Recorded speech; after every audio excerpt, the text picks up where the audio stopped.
झारखंड विधानसभा द्वारा आयोजित 2 दिवसीय प्रथम छात्र संसद का आयोजन झारखंड विधानसभा के परिसर में किया गया, जिसमें 24 जिले के 24 छात्र छात्राओं को चयनित किया गया था। सदन में छात्र छात्राएं सत्ता पक्ष और विपक्ष की भूमिका निभाते नजर आए। सदन के दूसरे दिन की कार्यवाही में वन सुरक्षा कानून विधेयक को पास कराने के दौरान कई सवाल उठाए गए, लेकिन पूर्ण बहुमत के साथ इस विधेयक को पास कर दिया गया। साथ ही नेता प्रतिपक्ष ने झारखंड में हो रहे साइबर अपराध पर अंकुश लगाने की सरकार की मुहिम के बारे में जानकारी ली। कार्यक्रम की समाप्ति के बाद छात्र छात्राओं में काफी उत्साह देखा गया। पूछने पर छात्र छात्राओं ने कहा कि प्रजातांत्रिक व्यवस्था किस तरह पूरी की जाती है वह हम लोगों ने सामने से देखा है और समझा भी है, जो पहले टीवी पर देखा करते थे। छात्र छात्राओं के द्वारा यह भी बताया गया कि यहाँ जो भी सीख मिली है वह बाहर जाकर लोगों को बताएंगे, लोगों में जागरूकता फैलाने की कोशिश करेंगे। मौजूदा सरकार में विधानसभा सत्र के दौरान हो हंगामा होता है, लेकिन हमने संयमित होकर सत्ता पक्ष और विपक्ष की भूमिका निभाई है।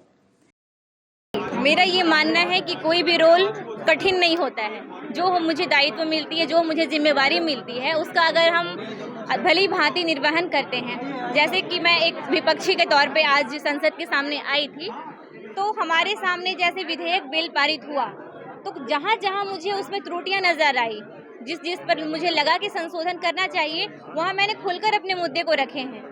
तो मेरे लिए कोई चुनौती की बात नहीं थी। मुझे सौभाग्य मिला इस अवसर पर बोलने का, तो मैं काफी खुद को गौरवान्वित महसूस करती हूँ। तो लगता है सत्ता पक्ष का विपक्ष को हमेशा सहयोग मिलना चाहिए, जैसे आप लोग का साथ आज मिला है। जी, मिलना चाहिए, बिल्कुल मिलना चाहिए। लेकिन अगर इसके बाद बात करेंगे, जो चलती है सत्र चलते हैं, शीतकालीन हो, मानसून सत्र, उसमें इस तरह जिस तरह शालीनता आप लोगों ने पेश की वो देखने को नहीं मिलता। तो इसलिए तो ये ऑर्गेनाइज करी थी हमारी झारखंड सरकार कि कहीं ना कहीं ये कहीं लिखा नहीं गया है कि हम सिर्फ बड़े से सीखते हैं, बड़े भी छोटे से सीखते हैं। तो शायद ये हमारा सत्र उनके लिए भी एक शुभ संकेत जाता होगा। तो मैं यही कहना चाहूँगी कि शुभ संकेत सिर्फ बड़े ही नहीं, छोटे भी देते हैं। शायद हमारे इस सत्र से हमारे नेताओं विधायकों के बीच भी एक काफ़ी पॉजिटिविटी गई होगी। इस उम्मीद से मैंने इस सत्र का समापन किया। सत्र में होती है उसे प्रत्यक्ष देखना, प्रैक्टिकल करके देखना, ये बहुत बड़ी उपलब्धि होती है। बहुत कुछ सीखने, जानने, समझने का मौका मिला।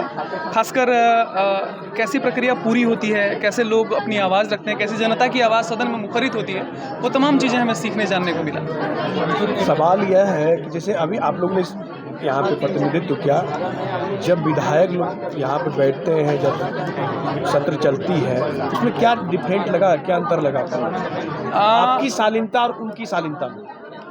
प्रायोगिक रूप से आयोजकों की ये कोशिश रही थी कि हम एक आदर्श स्थापित करें, जो वहाँ होता है वो हम न करें। तो हमने भी भरपूर अपनी तरफ से कोशिश की थी कि एक आदर्श जो एक संसदीय प्रणाली होती है उसको जनता के सामने, जनप्रतिनिधियों के सामने, जो हमें देख रहे थे उनके सामने रख पाएं, और मुझे लगता है कि हम उस कोशिश में सफल रहे। न्यूज विंग के लिए रांची से मनीष झा की रिपोर्ट। धनबाद के बाद अब गिरिडीह के बरगंडा में खुल गया है आविष्कार डायग्नोस्टिक। यहाँ digital mammography, CT scan, ultrasound, X-ray DR, uroflowmetry, pathology, ECG, TMT, EEG, PFT, NCV आदि की जांच की सुविधा उपलब्ध है। यहाँ योग्य एवं अनुभवी टेक्नीशियंस के द्वारा सभी प्रकार की जांच की जाती है। आपातकालीन सेवा सीटी स्कैन 64 स्लाइस की सुविधा रात में भी उपलब्ध है। हमारे यहाँ 24 घंटे एम्बुलेंस की सुविधा भी उपलब्ध है। हमारा पता गोवर्धन लाल नर्सिंग होम के बगल में होटल गैली के पास, कोर्ट रोड, बरगंडा, गिरिडीह।